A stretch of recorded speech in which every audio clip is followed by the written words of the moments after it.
A group of Queensland motorcycle clubs is pushing ahead with a High Court challenge to the state government's anti-bikie laws.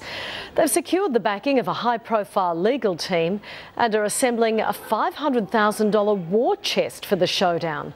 Sky News Brisbane reporter Elizabeth Tilley is following the story and filed this report.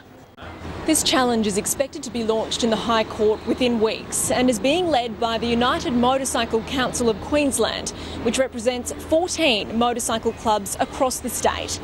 Zeke Bentley of Brisbane-based law firm Irish Bentley Lawyers has put up his hand to take on the challenge alongside New South Wales Hells Angels barrister Wayne Bafsky, who successfully defeated similar legislation in New South Wales.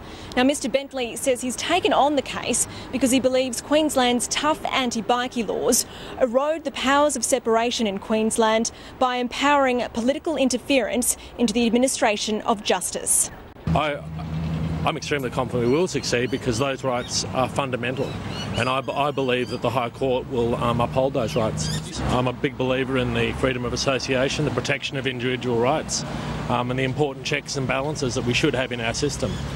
The United Motorcycle Council of Queensland is launching the challenge because it believes the new laws have resulted in the harassment of law-abiding motorcyclists across the state, and they believe that they are actually destroying the lives of innocent people and their families. The government say we're millionaires, we're not. I work 7 days a week to support my family, and if I have to, I'm going to mortgage my house to fight this thing. I can't, I've got no choice.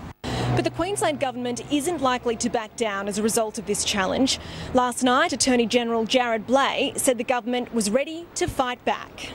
The state government launched its laws against criminal motorcycle gang members in October in response to a vicious brawl on the Gold Coast involving a number of bikie gang members. Since then, we've seen about 46 motorcycle clubs across Queensland declared as criminal organisations. We've seen dozens of bikies arrested and a number of clubhouses closed across the state. But the United Motorcycle Council of Queensland believes it can beat these laws. Not only does it now have the backing of a high-profile legal team, but it also has a number of people behind it in terms of donations, and it's hoping to raise $500,000 towards a legal fighting fund. Elizabeth Tilley, Sky News, Brisbane.